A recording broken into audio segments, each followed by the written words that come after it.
के बारे में। ओके, ये कॉन्सेप्ट क्या है, क्या करना है इसमें, ये समझने से पहले एक छोटा सा रिकैप कर लेते हैं कि हमने पिछले सेशन में क्या डिस्कस किया था। Okay, right. सो हमने पिछले सेशन में जावास्क्रिप्ट क्लासेस के बारे में डिस्कस किया है ना। सो जैसे हम ऑलरेडी जानते हैं कि अगर हमें मल्टीपल ऑब्जेक्ट्स क्रिएट करने हैं तो वहां पे हम अलग अलग तरीके यूज कर सकते हैं, ये हमने समझ लिया ऑलरेडी, है ना। और ये क्लासेस जो है ऐसा ही एक तरीका है, ये भी हमने देखा। ओके, और क्लासेस को हमने कैसे जाना, ये एक स्पेशल तरीके का फंक्शन होता है, ये हमने समझ लिया था, है ना। और जब भी जावास्क्रिप्ट क्लासेस की बात हो तो वहां पे उसका कंस्ट्रक्टर मेथड होता है, वो बाय डिफॉल्ट जैसे आप पाइथन में डबल अंडरस्कोर इनिट वाला मेथड यूज करते हैं, वैसे ही यहाँ पे कंस्ट्रक्टर मेथड यूज होता है, ये हमने समझ लिया था, है ना। और फिर ये जावास्क्रिप्ट क्लासेस में, जेएस क्लासेस में इनहेरिटेंस कैसे एप्लीकेबल होता है, ये भी हमने देखा, है ना। और अगर आप किसी सुपर क्लास से सब क्लास को इनहेरिट करना चाहते हैं तो एक्सटेंड्स नाम का ये जो कीवर्ड है ये यूज करेंगे, और फिर सुपर क्लास में जो भी पर्टिकुलर प्रॉपर्टीज होती हैं या फिर जो भी पर्टिकुलर चीजें होती हैं, अगर उनको एक्सेस करना है तो उसके लिए सुपर नाम का एक फंक्शन होता है, उसको यूज कर सकते हैं हम, है ना। ये सब कुछ समझ लिया था हमने। ओके, सो आज के सेशन में जो है हम जावास्क्रिप्ट के प्रोमिसेस नाम के कॉन्सेप्ट के बारे में जानेंगे। ओके, सो फंडामेंटली एक बहुत ही इंपॉर्टेंट कॉन्सेप्ट है क्योंकि बहुत सारे अलग अलग टाइप के एप्लीकेशंस में ये एक बहुत ही अंडरलाइन कॉन्सेप्ट होगा।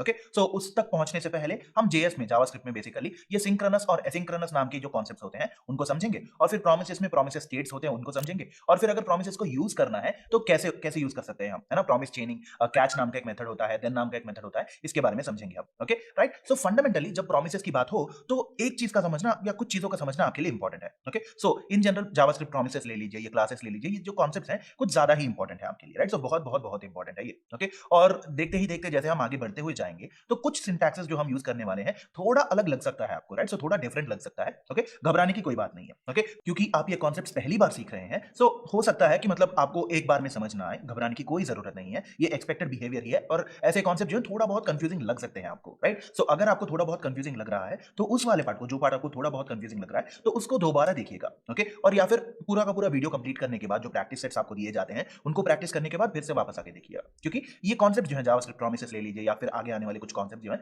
बहुत बहुत इंपॉर्टेंट है। ओके, ढेर सारे एप्लीकेशंस में ये अंडरलाइन कॉन्सेप्ट होता है। Okay, so it's totally fine कि अगर आपको पहली बार में ही पूरा का पूरा कॉन्सेप्ट जो है ढंग से समझ ना आए। Okay, that is expected behaviour, घबराने की कोई बात नहीं है। Okay, right. सो चलिए आगे बढ़ते हैं फिर। Okay, so first of all हम ऐसा करेंगे कि ये जो एग्जांपल है इसको डिस्कस करेंगे, कुछ एग्जांपल्स डिस्कस करने के बाद हम असली वाले कॉन्सेप्ट में जाएंगे। Okay, right. सो यहाँ पे क्या लिखा हुआ है, अलर्ट नाम का एक मेथड लिखा हुआ है ना। So alert first line, alert second line, alert third line लिखा हुआ है। ओके, सो इसको जो है अभी ऐसा करते हैं कि कोड प्लेग्राउंड में जाके लिखेंगे और उसके बाद समझने की कोशिश करेंगे कि हो क्या रहा है यहाँ पे। Okay, right. चलिए कोड प्लेग्राउंड में चलते हैं। ओके, सो मैं अभी अपने वेब कोड प्लेग्राउंड के अंदर हूं। ओके, और जावास्क्रिप्ट के अंदर मुझे क्या लिखना है, अलर्ट, अलर्ट ऑफ मान लीजिए first line. Okay, first line लिख लिया, इसको कॉपी पेस्ट कर लेते हैं दो बार। ओके, सो कॉपी पेस्ट कर लिया, फर्स्ट को बना दिया सेकंड और third. Okay, right. So alert first line, second line, third line नाम के तीन अलर्ट्स जो है वो हमने क्रिएट कर लिए, है ना। जब आप इसको प्ले करेंगे तो पहला अलर्ट आ गया, है ना। सो फर्स्ट लाइन वाला अलर्ट आ गया, सेकंड लाइन वाला अलर्ट आ गया और थर्ड लाइन वाला अलर्ट आ गया, है ना। तो यहाँ पे आपने क्या ऑब्जर्व किया, पूरा का पूरा कोड जो है एक लाइन के बाद दूसरा लाइन एग्जीक्यूट हो रहा है ना, एक सीक्वेंस में एग्जीक्यूट हो रहा है। ओके, सो फंडामेंटली आप ऐसे मान लीजिए कि आपने जो कोड लिखा है वो लाइन बाय लाइन एग्जीक्यूट हो रहा है, तो इसका मतलब है ये सिंक्रोनस बिहेवियर है। Okay, right. सो अगर आपको कोड जो है लाइन बाय लाइन एग्जीक्यूट होते दिख रहा है, इन द सेंस जैसे हमने first line, second line, third line वाला अलर्ट देखा, है ना, तो उसको सिंक्रोनस बिहेवियर कहा जाएगा। ओके, सो बेसिकली जो अभी वाला लाइन है ये पिछले लाइन पे डिपेंड करेगा कि वो कब एग्जीक्यूट होगा करके, राइट। और जावास्क्रिप्ट में जो है ये अलर्ट वाला फंक्शन जो है, राइट, सो अलर्ट वाला मेथड जो है बेसिकली सिंक्रोनसली काम करता है। ओके, और इसको सिंक्रोनस एग्जीक्यूशन कहते हैं। ओके, सो हमने क्या समझा, बेसिकली ये जो कोड हमने लिखा है ये लाइन बाय लाइन एग्जीक्यूट होता है, सबसे पहले पहला लाइन होगा, फिर दूसरा, फिर तीसरा, चौथा, and so on and so forth, right. So जब बेसिकली ये पूरा का पूरा code line by line execute होगा उसको सिंक्रोनस बिहेवियर कहा जाएगा, और ऐसे एग्जीक्यूशन को सिंक्रोनस एग्जीक्यूशन। ओके, चलिए वापस चलते हैं अभी।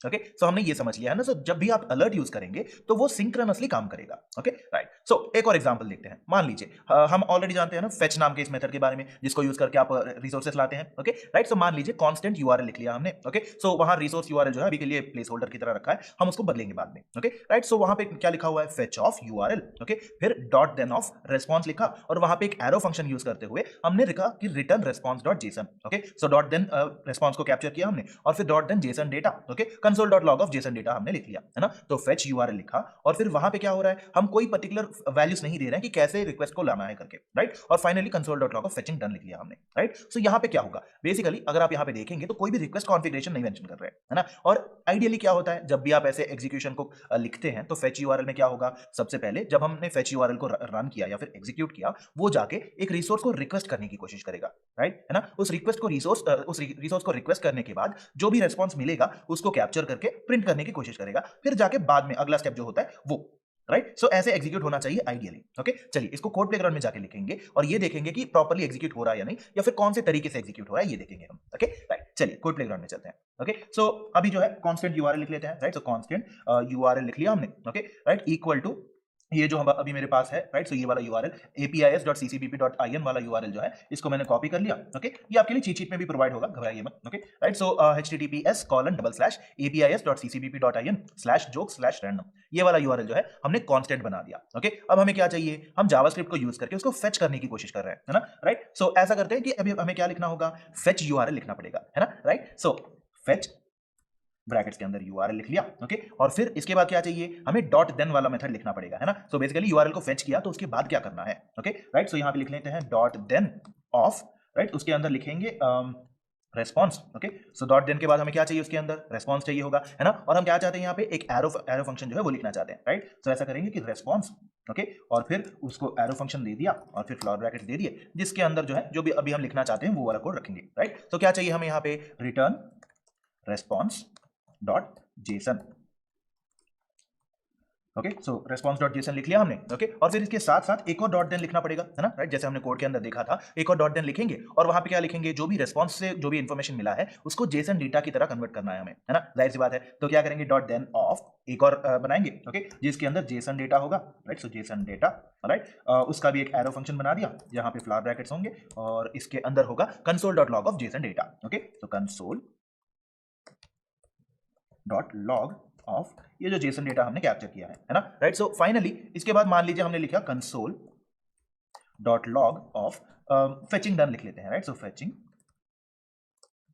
डन लिख लिया हमने। राइट, सो आइडियली अगर हमने जैसे सिंक्रोनस एग्जीक्यूशन के बारे में देखा था तो आइडियली क्या होना चाहिए, सबसे पहले यूआरएल नाम के वेरिएबल में, कांस्टेंट वाले टाइप के यूआरएल वेरिएबल में ये वाला यूआरएल जो हमने कॉपी करके रखा हुआ है वो एलोकेट हो जाएगा, है ना, वहां पे एलोकेट हो जाएगा बेसिकली। ओके राइट, उसके बाद क्या हो रहा है, उस यूआरएल को फेच करने की कोशिश की जा रही है बिना किसी पर्टिकुलर रिक्वेस्ट कॉन्फ़िगरेशन को मेंशन किए हुए, है ना। तो आइडियली क्या होगा, यहाँ पे इस फेच यूआरएल को रन किया जाएगा, एक रिक्वेस्ट भेजेगा ये फेच, और फिर उस रिक्वेस्ट के मुताबिक जो भी रेस्पॉन्स मिलेगा उसके बाद उस रेस्पॉन्स को कैप्चर करके जेसन की तरह उसके बाद उसको प्रिंट करके फिर जाके फेचिंग डन नाम का लाइन जो है वो एग्जीक्यूट होना चाहिए, है ना। आइडियली ऐसा सिचुएशन होना चाहिए, बट जब हम इसको रन करके देखेंगे तो यहाँ पे कंसोल में देखेंगे आप, सो क्या हो रहा है, सबसे पहले फेचिंग डन हो गया, फिर उसके बाद जाके ऑब्जेक्ट जो भी है वो मिल गया, है ना। तो इसका मतलब क्या है, पहले कांस्टेंट हुआ, फिर उसके बाद फेचिंग डन हो गया, फिर जाके ये फेच वाला पार्ट जो है, जो कुछ भी कोड वाला पार्ट है वो एग्जीक्यूट हुआ, है ना। तो फंडामेंटली हमें ये समझना होगा कि जैसे अलर्ट जो है, अलर्ट नाम का वो मेथड जो है एक सीक्वेंस में एग्जीक्यूट होता है, वैसे ही फेच नाम का ये जो मेथड है, राइट, सो ये किसी सीक्वेंस में काम नहीं करता। ओके, सबसे पहले क्या होगा, ये जो कांस्टेंट यूआरएल स्टेटमेंट वाला है ना, सो वो वाला लाइन एग्जीक्यूट हो जाएगा, फिर फेच यूआरएल को कॉल किया जाएगा, वहां पे एक तरफ इसका प्रोसेस शुरू हो जाएगा बैकग्राउंड में, ये रिक्वेस्ट करना शुरू करेगा, फिर इसके एग्जीक्यूशन के कंप्लीट होने से पहले ही ये जो फेचिंग डन वाला कंसोल डॉट लॉग है वो एग्जीक्यूट हो जाएगा। ओके, सो इसका मतलब क्या हुआ, ऊपर वाले किसी लाइन से जो नीचे वाला लाइन है इसका कोई कनेक्शन नहीं है। ओके, सो अपनी मर्जी के मुताबिक एग्जीक्यूट होते जा रहे हैं, है ना। तो अगर ऐसे out of the line execution हो रही है तो इसको कहते हैं एसिंक्रोनस ऑपरेशन। ओके, सिंक्रोनस का मतलब क्या है, line by line execution. Okay, और एसिंक्रोनस का मतलब या असिंक्रोनस का मतलब क्या है, so out of the line execution. Okay right, so यहाँ पे क्या समझ आया हमें, बेसिकली ये जो कोड है हमारे पास, है ना, ये जो फेच वाला मेथड है ये एसिंक्रोनस मेथड है, राइट, ये हमने समझ लिया, है ना। चलिए वापस चलते हैं। ओके, तो जब आपने इसको रन किया तो फेच जो है असिंक्रोनसली एग्जीक्यूट हुआ, है ना। सो फेचिंग डन नाम का ये जो पार्ट है वो पहले एग्जीक्यूट हो गया, और फिर जो ऑब्जेक्ट रिटर्न होना चाहिए, है ना, जो रिस्पांस हमें मिला है उस पर्टिकुलर यूआरएल से, ओके, सो वो वाला ऑब्जेक्ट जो है बाद में प्रिंट हुआ, है ना। तो होता ये है कि जब आप इसको समझने की कोशिश करते हैं तो सिंक्रोनस एक तरीका होता है, असिंक्रोनस एक और तरीका होता है, राइट। सो ऐसे मान लीजिए कि सिंक्रोनस में जो है लाइन बाय लाइन एग्जीक्यूशन होता है, मतलब अगर पहला लाइन एग्जीक्यूट हुआ तभी जाके दूसरा लाइन एग्जीक्यूट होगा। ओके, सो ये सिंक्रोनस का कोर एस्पेक्ट है। ओके, वेरास जब आप एसिंक्रोनस की बात करते हैं तो दूसरे स्टेटमेंट को जो है पहले स्टेटमेंट के एग्जीक्यूशन से कोई भी लेना देना नहीं है। ओके, किसी के लिए वेट नहीं करना, सीधा पहला एग्जीक्यूशन हो जाएगा, फिर दूसरा, या फिर अगर जरूरत पड़े तो तीसरा, and so on and so forth. Okay, होता यह है कि कई बार जब आपके कुछ एग्जीक्यूशंस होते हैं, जैसे फॉर एग्जांपल हमारे फेच वाला एग्जांपल देख लिया आपने, है ना, तो वहां पे क्या होगा, पहले रिक्वेस्ट करना है, रिसोर्स को लाना है, लाके उसको प्रिंट करना है, इतना सारा प्रोसेस होगा, है ना। तो इस पूरे प्रोसेस के एग्जीक्यूट होने में थोड़ा बहुत टाइम तो लगेगा, है ना, और तब तक ये तीसरा लाइन जो है, जो हमने फेचिंग डन वाला पार्ट लिखा था, है ना, तब तक वो वेट नहीं करेगा। ओके, सो एग्जीक्यूट हो जाएगा, राइट। और यूजुअली ये एसिंक्रोनस एग्जीक्यूशन या एसिंक्रोनस ऑपरेशन जो है ये ऐसे टाइम टेकिंग ऑपरेशंस के लिए यूज किया जाता है। ओके, सिंक्रोनस जो है जो जल्दी जल्दी हो जाते हैं उन कामों के लिए यूज करते हैं हम। ओके, और ये एसिंक्रोनस जो है बेसिकली हम उन सिचुएशंस में यूज करते हैं जब टाइम टेकिंग प्रोसेसेस हो।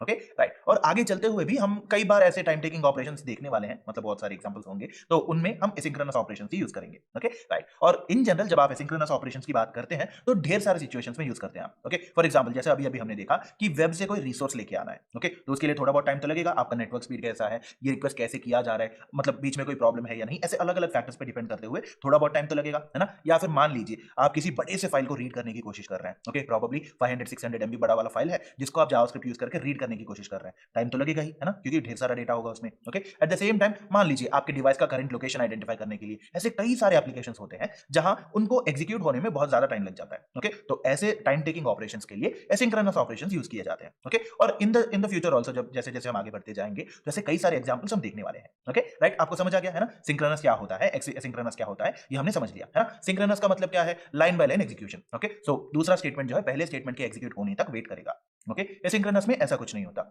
ओके पहला स्टेटमेंट एग्जीक्यूट हुआ या नहीं ये दूसरे स्टेटमेंट को कोई फर्क नहीं पड़ता, है ना। सो ऑटोमेटिकली वो अपना एग्जीक्यूशन करते हुए चले जाएगा। Okay right. So for example ये जो फेचिंग वाला कॉन्सेप्ट हमने देखा है ना, वो एग्जाम्पल जैसे हमने देखा था, हमें क्या समझ आया बेसिकली वहां पे फेच जो है एसिंक्रोनस है, ये हमने समझ लिया है ना। तो इसका मतलब क्या हुआ, उसके पूरे के पूरे एग्जीक्यूशन खत्म होने तक हमें वेट करने की जरूरत नहीं है ना। हम पैरेलली बाकी सारे स्टेटमेंट्स जो है वो एग्जीक्यूट करते हुए आगे बढ़ सकते हैं, है ना। तो जब भी हम फेच को कॉल करते हैं तो बैकग्राउंड में होता क्या है इसका समझना भी इंपॉर्टेंट है ना, जाहिर सी बात है। तो यहाँ पे जब भी हम फेच को कॉल करते हैं होता ये है कि एक प्रॉमिस नाम का वैल्यू जो है वो रिटर्न होता है। ओके अब ये प्रॉमिस क्या है, कैसे यूज करते हैं, इसका कोर कॉन्सेप्ट क्या है, ये हम आगे चलते हुए समझेंगे। राइट बस अभी के लिए समझते हैं कि वैल्यू होता क्या है। ओके फॉर एग्जांपल जब आप यहाँ पे कोड में देखेंगे क्या लिखा हुआ है, हमने वहां पे कांस्टेंट यूआरएल, ओके कांस्ट नाम के वेरिएबल को यूज करके यूआरएल लिख लिया इक्वल टू जो यूआरएल हमने लिखा था वो, okay const response object equal to fetch of URL. Okay so हमने ऐसे जब लिखा तो होता ये है कि विदाउट एनी डॉट दिस वाले मेथड को यूज किए बगैर अगर हमने डायरेक्टली ऐसे लिख लिया तो होगा ये कि एक ऑब्जेक्ट रिटर्न होता है यहाँ पे। ओके और ऑब्जेक्ट का नाम जो है वो प्रॉमिस होता है। ओके सो ऑब्जेक्ट का नाम प्रॉमिस है इसलिए प्रॉमिस ऑब्जेक्ट कहलाएगा। ओके राइट सो जब भी आप सीधा फेच ऑफ यूआरएल लिखेंगे बिना किसी डॉट दिस वाले फंक्शन को लेके तो ये बेसिकली ये डॉट दिस क्या होता है ये भी हम आगे चलते हुए समझेंगे। राइट सो जब भी डायरेक्टली आप फेच ऑफ यूआरएल लिख लेते हैं तो होता ये है कि एक प्रॉमिस नाम का ऑब्जेक्ट जो है वो लिखा जाता है। राइट सो वो रिटर्न किया जाता है और उसको हम अभी कैप्चर करके देखेंगे। राइट सो बेसिकली ऐसा करते हैं कि ये जो कोड है इसको कोड प्लेग्राउंड में जाके ट्राई करेंगे। राइट तो यहाँ पे क्या लिखा हुआ है, सबसे पहले कॉन्स्ट यूआरएल इक्वल टू जो हमने रिसोर्स यूआरएल लिखा हुआ था, ये जो apis.ccpp.in वाला यूआरएल जो था वो हमने लिख लिया है ना। और फिर उसके बाद रेस्पॉन्स ऑब्जेक्ट नाम का एक नया ऑब्जेक्ट जो है वो क्रिएट करके उसके अंदर ये फेच यूआरएल को हमने रखा है ना। तो जब भी आप डायरेक्टली फेच ऑफ यूआरएल लिखते हैं बिना किसी अदर मेथड्स को यूज किए तो वहां पे होगा ये कि प्रॉमिस नाम का ऑब्जेक्ट जो है वो रिटर्न होगा, है ना, वो रेस्पॉन्स की तरह वापस आएगा और उस ऑब्जेक्ट को ले जाके आप रेस्पॉन्स ऑब्जेक्ट नाम की चीज में स्टोर कर रहे हैं। ओके सो वहां पे क्या होगा, हम सीधा console.log ऑफ रेस्पॉन्स ऑब्जेक्ट लिखेंगे, console.log ऑफ फेचिंग डन लिखेंगे। राइट सो एक तरफ फेच ऑफ यूआरएल का प्रोसेस शुरू हो जाएगा और वो बैकग्राउंड में चलता रहेगा। ओके और दूसरी तरफ रेस्पॉन्स ऑब्जेक्ट के अंदर प्रॉमिस वाला वैल्यू जो है वो आ जाएगा। ओके चलिए इसको अभी कोड प्लेग्राउंड में जाके ट्राई करते हैं। ओके राइट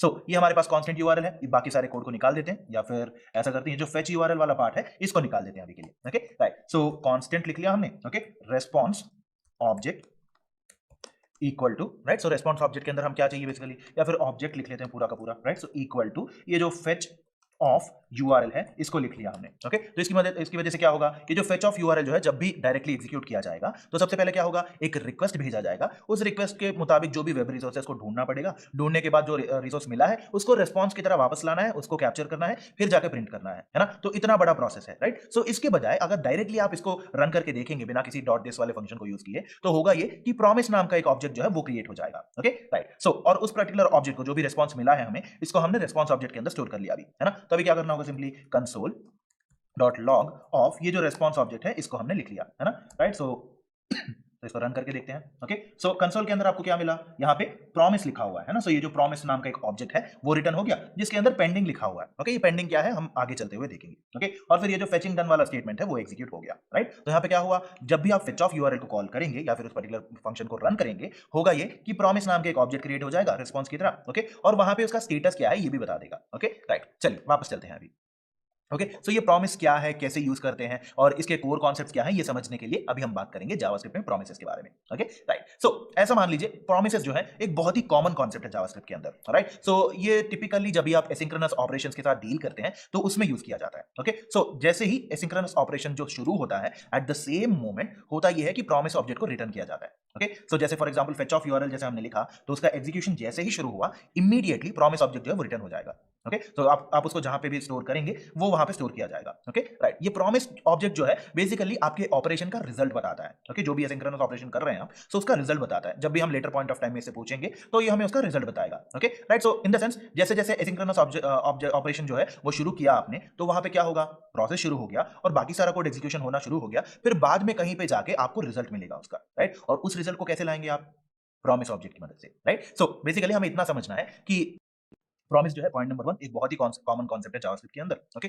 दूसरा ये कि जब भी आप एसिंक्रोनस ऑपरेशंस के साथ काम करते हैं तो प्रॉमिसेस जो है एक तरीका होता है ऐसे एसिंक्रोनस ऑपरेशंस को हैंडल करने का। ओके, प्रॉमिस एक ऑब्जेक्ट है। ओके, ये इमीडिएटली जैसे ही आप इस ऑपरेशन को शुरू करेंगे इमीडिएटली एक ऑब्जेक्ट की तरह रिटर्न किया जाएगा इसको, राइट। जैसे ही एसिंक्रोनस ऑपरेशन शुरू होता है इमीडिएटली प्रॉमिस ऑब्जेक्ट को रिटर्न कर दिया जाता है। Okay, right. और ये बेसिकली तब बताता है जब लेटर पॉइंट ऑफ टाइम में हमें इस पर्टिकुलर एसिंक्रोनस ऑपरेशन का रिजल्ट क्या है ये ढूंढने के लिए प्रॉमिस ऑब्जेक्ट जो है हेल्प करता है हमारी, राइट। सो जब जाहिर सी बात है हमें रिटर्न वैल्यू क्या होगा, कब वापस मिलेगा इसका आउटपुट, जब ये हमें नहीं पता तब जाके ये प्रॉमिस ऑब्जेक्ट को जो है यूज किया जाता है। Okay, right. सो प्रोमिसेस के जो है हमने अभी एक स्टेट देखा था, है ना, प्रॉमिस लिखा हुआ था जिसके अंदर पेंडिंग लिखा हुआ है। ओके, सो बाय डिफॉल्ट जब भी प्रॉमिस ऑब्जेक्ट क्रिएट होता है तो उसके साथ साथ उसका स्टेट भी क्रिएट हो जाता है। ओके, जैसे कि पेंडिंग, जैसे कि फुलफिल्ड, जैसे कि रिजेक्टेड। ओके, बेसिकली ये बताता है कि आपने जो रिक्वेस्ट किया है, आपने जो पर्टिकुलर एसिंक्रोनस ऑपरेशन शुरू किया है, क्या वो सक्सेसफुल हुआ, क्या वो फेल हुआ, या अभी भी प्रोसेसिंग के अंदर ही है। ओके, तो अगर अभी भी प्रोसेस हो रहा है तो पेंडिंग स्टेट दिखाएगा जब तक आपको आउटपुट नहीं मिल जाता। ओके, सो मान लीजिए आपने फेच यूआरएल वाला जो फंक्शन है उसको रन किया। ओके, तो इनिशियली बाय डिफॉल्ट होता ये है कि पेंडिंग स्टेट में पड़ जाएगा ये। Okay, so in the sense क्या होगा वहां पे, अभी हमें पता नहीं है कि वो पूरा का पूरा एग्जीक्यूट हुआ, सक्सेसफुली एग्जीक्यूट हुआ या फेल हो गया करके। ओके, सो 3 स्टेट्स होते हैं। पहला स्टेट है पेंडिंग जो बाय डिफॉल्ट क्रिएट हो जाता है। ओके, सो पेंडिंग स्टेट का मतलब क्या है, ना तो सक्सेसफुल है ना ही फेलियर है। ओके, बस प्रोसेस चल रहा है अभी। ओके, अगर प्रोसेस सक्सेसफुल हो गया तब फुलफिल्ड आ जाएगा।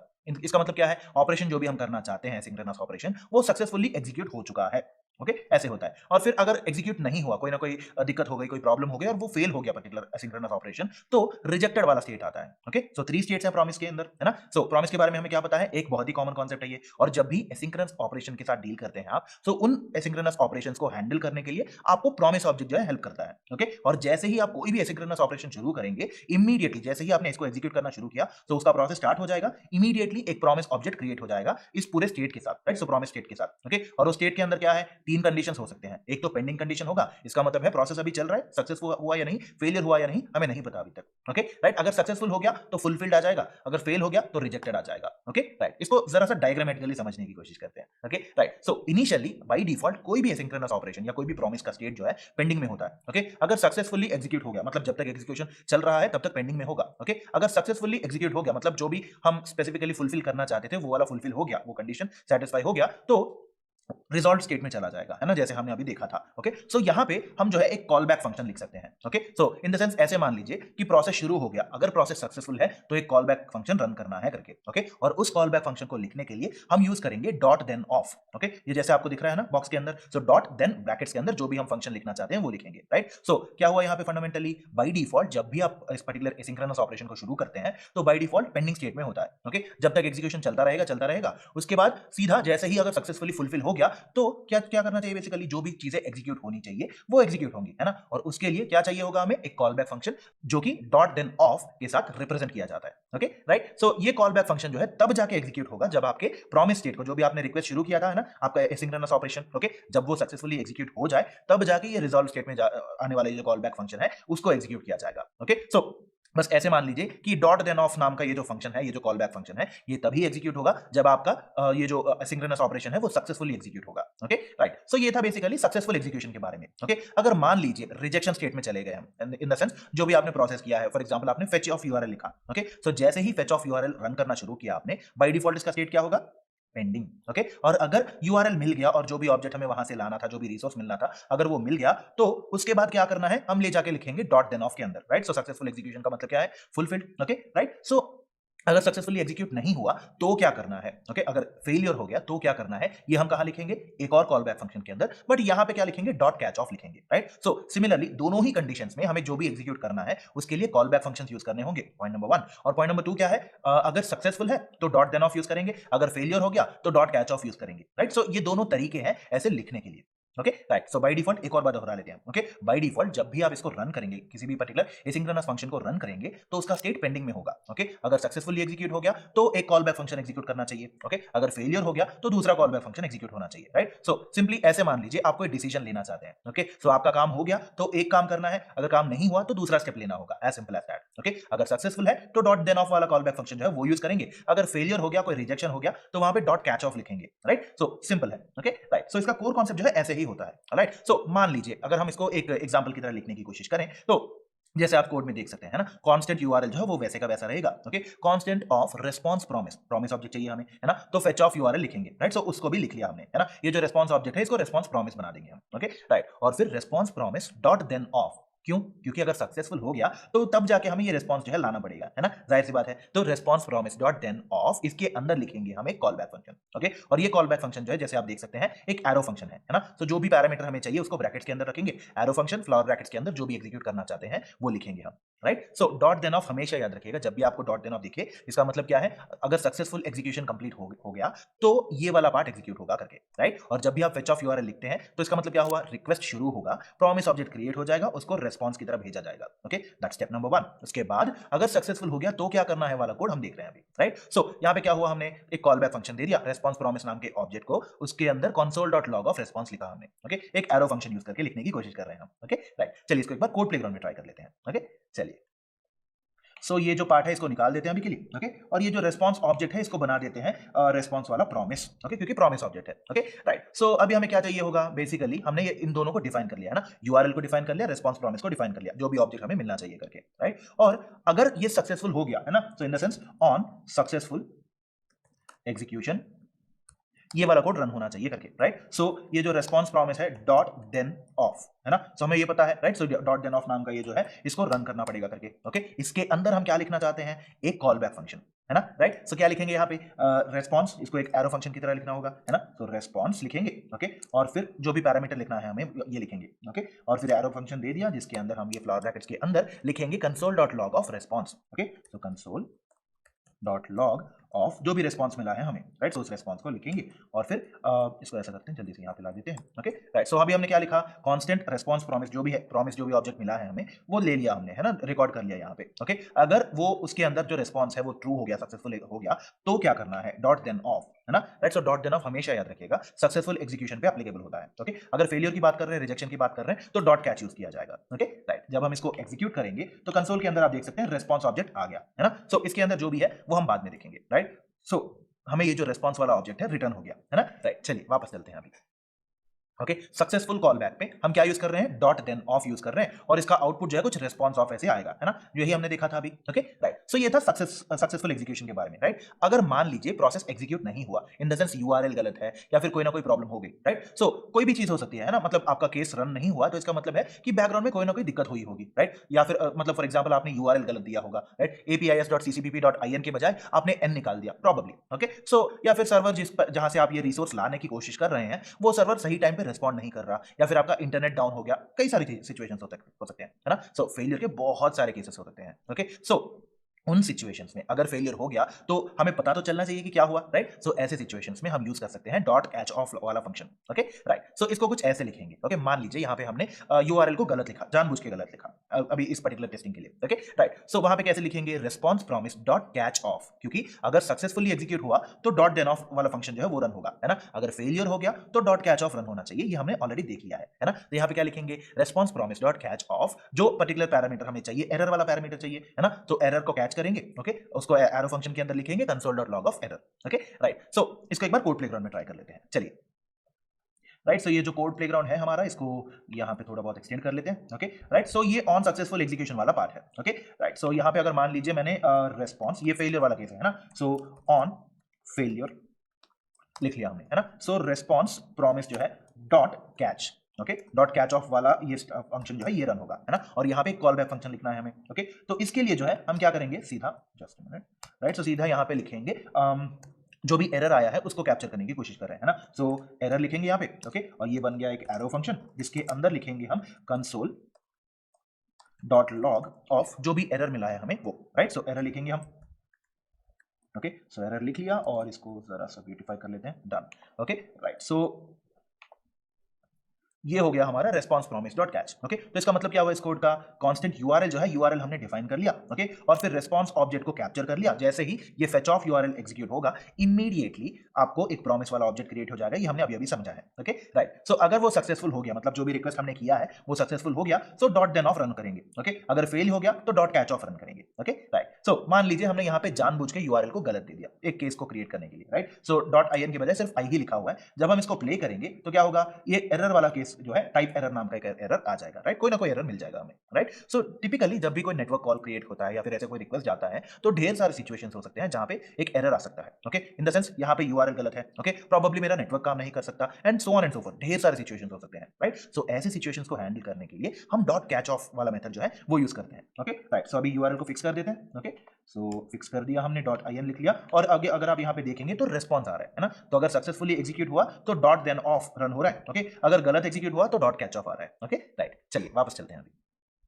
सो इसको जब हमने देखा तो आउटपुट जो है टाइप एरर आ गया, है ना। सो हमने टाइप एरर देखा था, राइट। सो बेसिकली जब भी आप इसको समझने की कोशिश करेंगे तो ये डॉट देन और डॉट कैच जो है इनको आप जोड़ भी सकते हैं। ओके, सो होगा ये कि जैसे आप लेफ्ट साइड पे देख रहे हैं, जैसे अभी अभी हमने लिखा है ना, response promise dot then of, response promise dot catch of, ऐसे अलग अलग लिखा है ना। तो जरूरत पड़ने पे ये डॉट देन ऑफ और डॉट कैच ऑफ वाले फंक्शंस को हम जोड़ सकते हैं एक ही चेन में। ओके, और ऐसे जोड़ने को कहते हैं चेनिंग। ओके, और सक्सेसफुल हो गया तो डॉट देन ऑफ वाला पार्ट एग्जीक्यूट होगा, अगर फेल हो गया तो डॉट कैच ऑफ वाला पार्ट जो है वो एग्जीक्यूट होगा, राइट। सो इसका core concept same to same ही रहेगा, बस सिंटैक्स में थोड़ा फर्क होगा, that's it. Okay, right. So यहाँ पे क्या है, जैसे हमने लेफ्ट साइड पे लिखा हुआ, जैसे हमने अभी अभी लिखा था, है ना, response promise dot then of, अगर सक्सेसफुल हो गया तो वो वाला पार्ट एग्जीक्यूट होगा, response promise dot catch of वाला पार्ट जो है फेलियर पे एग्जीक्यूट होगा, राइट। सो आप सीधा ऐसे अलग अलग लिखने के बजाय दोनों को जोड़ सकते हैं, right. In the sense response promise dot then of लिखेंगे और उसके बाद ब्रेक किए बगैर सीधा डॉट कैच ऑफ लिख लेंगे। Okay, right. चलिए इसको एक बार कोड प्लेग्राउंड में जाके मॉडिफाई कर लेते हैं। ओके, चलिए। सो ये जो सक्सेसफुल एग्जीक्यूशन वाला पार्ट है, कमेंट को निकाल दिया मैंने। ओके, और ये भी निकाल दिया, राइट। सो ये जो रेस्पॉन्स प्रॉमिस डॉट कैच है ना, सो इसको सीधा यहां ले जाके कनेक्ट करेंगे। Okay, so in the sense response promise हो गया, राइट। उसके बाद डॉट देन ऑफ रेस्पॉन्स जो जैसे हमने लिखना था वो, ओके, और फिर डॉट कैच ऑफ जो भी हमने लिखना था वो, राइट। सो ये दोनों पार्ट्स ऑटोमेटिकली एग्जीक्यूट होते चले जाएंगे। ओके, जब आप इसको रन करेंगे तो यहाँ पे कंसोल में देख सकते हैं कि सक्सेसफुल एग्जीक्यूशन पे रेस्पॉन्स आ गया, और अगर यहाँ पे हमने निकाल दिया, कोई ना कोई प्रॉब्लम कर दिया, तो यहाँ पे ये जो है आउटपुट टाइप एरर आ जाएगा। Okay, right. सो सिंटैक्स ही बदला है, अंडरलाइन फंक्शनैलिटी नहीं बदली है। ओके, सो इस ऐसे स्पेसिफिकली ऐसे ज्वाइन करने को कहते हैं चेनिंग। ओके, ये कॉन्सेप्ट को चेनिंग कहते हैं। ओके, और जरूरत के मुताबिक जैसे जैसे आप एग्जीक्यूट करते जाएंगे, अगर सक्सेसफुल एग्जीक्यूशन है तो डॉट देन ऑफ वाला पार्ट एग्जीक्यूट होगा, अगर फेलियर हो गया तो डॉट कैच ऑफ वाला पार्ट जो है वो एग्जीक्यूट हो जाएगा। ओके, चलिए वापस चलते हैं। तो ये भी हमने समझ लिया, है ना, राइट। सो अगर मान लीजिए लेट्स से हमें जो भी रेस्पॉन्सेस चाहिए, हमें ये तो पता चल गया कि सक्सेसफुल एग्जीक्यूशन पे कौन सा वाला पार्ट एग्जीक्यूट हो रहा है, ये हमने समझ लिया, है ना। मान लीजिए हमें जो रेस्पॉन्सेस चाहिए वो जेसन की तरह चाहिए, जेसन ऑब्जेक्ट की तरह चाहिए, तो उसके लिए क्या करना होगा, क्योंकि जाहिर सी बात है अभी तक जब भी हम फेच यूज कर रहे हैं हर बार हम जेसन की तरह ही रिटर्न कर रहे हैं, है ना, राइट। सो इसके लिए क्या करेंगे, ये जो फेच ऑफ यूआरएल लिखा हुआ है और उसके अंदर डॉट देन ऑफ वाला फंक्शन है, उसके अंदर जो हमने console dot log of response लिखा हुआ है उसके बजाय हम लिखेंगे console dot log of response dot JSON. Okay, right. जब आप इसको रन करेंगे तो होगा ये कि ये जो रेस्पॉन्स डॉट जेसन है ये एक प्रॉमिस ऑब्जेक्ट की तरह ही रिटर्न होगा। ओके, सो फंडामेंटली यहां पे क्या समझ आया हमें, जैसे ही आप फेच ऑफ यूआरएल लिखेंगे तो एक प्रॉमिस ऑब्जेक्ट रिटर्न होगा जिसके अंदर आपका रेस्पॉन्स होगा, है ना। जब भी आप उस response co dot JSON of लिखेंगे तो वहां पे भी एक नया प्रॉमिस ऑब्जेक्ट रिटर्न होगा। ओके, तो उसको हैंडल करने के लिए एक और डॉट देन ऑफ लिखना पड़ेगा इसके अंदर, राइट। ये थोड़ा बहुत कंफ्यूजिंग लग सकता है आपको, मैं एक और बार एक्सप्लेन कर देता हूं आपके लिए। Okay, right. तो जैसे ही आपने response promise equal to fetch of URL लिखा तो वहां पे क्या होगा, सबसे पहले जैसे ही फेच ऑफ यूआरएल का एग्जीक्यूशन शुरू होता है इमीडिएटली एक प्रॉमिस ऑब्जेक्ट क्रिएट हो जाएगा, है ना, और वो ले जाके स्टोर करेंगे हम रेस्पॉन्स प्रॉमिस के अंदर, right. That's point number 1। Okay, और फिर उसके बाद उसको एक्सेस करने के लिए, क्योंकि वो सक्सेसफुली एग्जीक्यूट हुआ तो कोई ना कोई कॉल बैक तो होना चाहिए, है ना, तो उसके लिए हमने क्या लिखा, response promise dot then of, उसके अंदर जो भी रेस्पॉन्स मिला है हमें उसको कैप्चर किया हमने, है ना, राइट। और अगर उस particular response co dot JSON of वाले मेथड के साथ जोड़ेंगे तो होगा ये कि उस पर्टिकुलर पार्ट का भी रिस्पांस जो है वो एक प्रॉमिस ऑब्जेक्ट ही आएगा, राइट। सो रिस्पांस डॉट जेसन जो है वो एक प्रॉमिस ऑब्जेक्ट की तरह ही रिटर्न होगा, राइट। सो उस वाले प्रॉमिस ऑब्जेक्ट को हैंडल करने के लिए, उसका सक्सेसफुल एग्जीक्यूशन हैंडल करने के लिए हमें एक और डॉट देन ऑफ वाला मेथड जो है वो लिखना पड़ेगा, राइट। सो वहां तक पहुंचने से पहले इसको ट्राई कर लेते हैं। ओके, चलिए कोड प्लेग्राउंड में चलते हैं, राइट। ये जो डॉट कैच ऑफ वाला पार्ट है इसको वैसे का वैसा रहने देते हैं। ओके, और ये जो रिस्पांस है इसके अंदर कंसोल डॉट लॉग को बदलेंगे हम। ओके, ये जो रिस्पांस है यहां पे लिखेंगे डॉट जेसन, लिख लिया, डॉट जेसन ऑफ मेथड लिखना पड़ेगा, ध्यान रखिएगा। Okay right, dot JSON of लिख लिया हमने और फिर यहाँ पे मान लीजिए, यहाँ पे जब हम इसको रन करेंगे तो आप ऑब्जर्व कर सकते हैं कि ये भी एक पर्टिकुलर प्रॉमिस ऑब्जेक्ट ही आया है, राइट। सो बेसिकली होगा क्या, जब आप फेच ऑफ यूआरएल लिखेंगे तो इसका इसमें से एक पर्टिकुलर प्रॉमिस ऑब्जेक्ट जो है रिस्पॉन्स प्रॉमिस के अंदर स्टोर हो जाएगा, है ना। और फिर उसके अंदर जो रिस्पॉन्स मिला है, जब आप इसको जेसन ऑफ वाले मेथड को रन करके देखेंगे तो होगा ये कि जेसन ऑफ, जब भी आप रिस्पॉन्स डॉट जेसन रन करेंगे वो भी एक प्रॉमिस ऑब्जेक्ट की तरह ही रिटर्न होगा। ओके राइट, चलिए वापस चलते हैं और ये देखते हैं कि कैसे इसको हैंडल करना है। ओके चलिए, राइट। सो इसका आउटपुट हमने देख लिया है ना। तो इसको हैंडल करने के लिए उस रेस्पॉन्स डॉट जेसन के साथ साथ एक और डॉट देन ऑफ लिखना पड़ेगा, राइट। सो पहला डॉट देन क्या है, रिस्पॉन्स है, उसके साथ साथ एक और डॉट देन ऑफ लिखना पड़ेगा जहां पे डेटा को हैंडल करेंगे हम, राइट, जो भी मिलता है हमें, राइट। सो क्या समझ आया हमें यहाँ पे, पहला फेच ऑफ यूआरएल जो है एक प्रॉमिस ऑब्जेक्ट को रिटर्न करेगा, उसको रेस्पॉन्स प्रॉमिस नाम के वेरिएबल के साथ हैंडल करने की कोशिश कर रहे हैं। ओके, जब हम रन करेंगे रेस्पॉन्स डॉट जेसन, हमें एक और प्रॉमिस ऑब्जेक्ट मिल रहा है। ओके, सो उस प्रॉमिस ऑब्जेक्ट को हैंडल करने के लिए हम एक और dot then callback function लिखेंगे जिसके अंदर डेटा नाम का पैरामीटर जो है वो होगा, राइट। समझ लिया आपने, है ना। तो चलिए इसको एक बार कोड प्लेग्राउंड में जाके ट्राई करते हैं। ओके राइट, ओके सो ये जो डॉट कैच ऑफ है इसको ऐसे रहने देते हैं। ओके, और फिर हमें क्या पता है, बेसिकली यहाँ पे एक, जब भी हमने इस फेच ऑफ यूआरएल को कॉल किया, इसका एक ऑब्जेक्ट बनेगा जो जाके स्टोर होगा रिस्पॉन्स ऑफ प्रॉमिस के अंदर, है ना, रिस्पॉन्स प्रॉमिस के अंदर। और फिर उसके रिस्पॉन्स को जब हम हैंडल करने की कोशिश कर रहे हैं तो ये एक प्रॉमिस ऑब्जेक्ट की तरह आएगा, है ना। प्रॉमिस ऑब्जेक्ट के बाद एक और प्रॉमिस ऑब्जेक्ट आया, तब उसको हैंडल करने के लिए एक और देन लिखना पड़ेगा, है ना, जाहिर सी बात है। तो यहाँ पे लिखेंगे हम डॉट देन ऑफ, राइट। सो हमें डॉट देन ऑफ चाहिए, है ना, और इसके अंदर लिखना है हमें कॉल बैक फंक्शन। ओके, सो जो भी फंक्शन है लिखेंगे, उसके अंदर पैरामीटर क्या चाहिए, डेटा, जो भी डेटा मिल रहा है वो, है ना। सो डेटा को लिख लिया, राइट। और फिर ये बनाते हैं एक एरो फंक्शन, ओके, जिसके अंदर हम लिखेंगे कंसोल डॉट लॉग ऑफ जो भी डेटा हमें मिला है ना, राइट। सो डेटा को लिख लेंगे हम यहाँ पे, और फिर ये बन गया, राइट। सो ये एक और डॉट देन और ये डॉट कैच, है ना। सो यहाँ पे क्या लिखा है हमने, अगर ये रिस्पॉन्स प्रॉमिस सक्सेसफुल हो गया तो ये रन करना है, और इसके साथ जो भी प्रॉमिस ऑब्जेक्ट मिला है अगर वो सक्सेसफुल हो गया तो ये डेटा वाला पार्ट रन करना है, अगर ये पहला ही फेल हो गया तो कैच पार्ट रन करना है, दैट्स इट। ओके राइट, जब आप इसको रन करेंगे तो आउटपुट जो है या अनडिफाइंड आ गया, क्यों, क्योंकि हम यहाँ पे कंसोल डॉट लॉग के बजाय हमें इसको रिटर्न करना होगा, राइट। सो जो भी रिस्पॉन्स डॉट जेसन है इसमें से जो भी इंफॉर्मेशन मिला है उसको रिटर्न करने की कोशिश करना होगा, क्यों, क्योंकि यहाँ पे उसको कैप्चर किया जाएगा। ओके राइट, चलिए इसको हम बदल देते हैं रिटर्न में। ओके, सो रिटर्न लिख लिया हमने, return of response dot JSON. Okay, और जब जाके इसको रन करेंगे हम तो ऑब्जेक्ट मिल गया हमारा, है ना। सो ऑब्जेक्ट ऑफ वैल्यू, जो भी वैल्यू मिला है हमें वो। ओके चलिए वापस चलते हैं अभी। सो ये रन कर लिया हमने, और फिर फाइनली इसको रन करने की वजह से हमें ऑब्जेक्ट मिल गया। ओके चलिए, सो इसको एक डायग्रामेटिक मॉडल में समझने की कोशिश करते हैं। ओके, सबसे पहले क्या हुआ, जैसे ही हमने फेच ऑफ यूआरएल रन करने की कोशिश की, सबसे पहले वो पेंडिंग स्टेट में चला गया और एक प्रॉमिस ऑब्जेक्ट रिटर्न कर दिया गया, है ना। अगर वो प्रॉमिस ऑब्जेक्ट सक्सेसफुली एग्जीक्यूट होता है तो dot then of result state में जाएंगे, और फिर वहां पे जो भी फंक्शन हमने लिखना है, कॉल बैक फंक्शन, वो वहां पे रन किया जाएगा, है ना। अगर फेल हो गया तो डॉट कैच वाला पार्ट एग्जीक्यूट होगा, ये हम ऑलरेडी जानते हैं, है ना। तो दोनों ही केसेस में जैसे हमने रन किया तो एक और प्रॉमिस ऑब्जेक्ट क्रिएट हो गया, है ना, जैसे कि हमने रेस्पॉन्स डॉट जेसन ऑफ लिखा था, एक और प्रॉमिस ऑब्जेक्ट क्रिएट हुआ, और अगर वो फुलफिल हो गया तो डॉट देन लिखेंगे, अगर फेल हो गया तो डॉट कैच एक और लिख लेंगे वहां पे, राइट। सो ऐसे टिपिकली आप चेन कर सकते हैं अलग अलग प्रॉमिसेस को। ओके, तो जावास्क्रिप्ट में प्रॉमिसेस कैसे यूज करते हैं ये आपने समझ लिया, है ना, राइट। और सिमिलरली अगर आप आगे बढ़ के कोई भी एरर कैच करना चाहेंगे उस डेटा के साथ साथ, तो एक और लिख सकते हैं, डॉट कैच ऑफ एरर लिखेंगे, और जैसे ही मान लीजिए जैसे अलग अलग सिचुएशन हो सकते हैं, जैसे कि यूआरएल गलत हो सकता है या फिर कोई डेटा ही नहीं हो सकता है, ऐसे अलग अलग सिनेरियोस होंगे, है ना। तो उसको भी हैंडल करने के लिए आप सीधा डॉट कैच ऑफ एरर लिख सकते हैं, राइट। सबसे पहले डॉट देन ऑफ रिस्पॉन्स होगा, उस रिस्पॉन्स को जब रिटर्न करेंगे आप तो उसके डेटा को कैप्चर किया जाएगा, और फिर उसके अंदर console dot log of data को हम प्रिंट करेंगे, है ना। जैसे हमने प्रिंट किया हमें आउटपुट आ गया, और अगर मान लीजिए क्योंकि अभी के सिनेरियो में हमारा यूआरएल सही है तो डॉट देन ऑफ डेटा वाला पार्ट एग्जीक्यूट हो गया, है ना। अगर यूआरएल गलत होता तो हमें एरर दिख जाता, राइट। सो फंडामेंटली अगर हम फेलियर पार्ट पे फोकस करेंगे तो जैसे हमने डॉट कैच ऑफ पार्ट लिखा हुआ है ना, सो वो वाला पार्ट लिख सकते हैं, राइट। और फंक्शन जब भी आप इसको रन करेंगे तो प्रॉमिस ऑब्जेक्ट जो है अगर एरर स्टेट में हो गया तो वहां पे जो कॉल बैक फंक्शन हमने लिखा हुआ है वो वाला कॉल बैक फंक्शन जो है वो एग्जीक्यूट होगा, राइट। सो सिंपली ऐसे मान लीजिए कि जब भी आप कोई भी एसिंक्रोनस फंक्शन रन करेंगे, पॉइंट नंबर 1 एक प्रॉमिस ऑब्जेक्ट क्रिएट होगा, उसका स्टेट होगा, अगर सक्सेसफुल है तो डॉट देन वाला पार्ट एग्जीक्यूट होगा, अगर फेल हो गया तो डॉट कैच वाला पार्ट जो है वो एग्जीक्यूट होगा, एज सिंपल एज दैट, इतना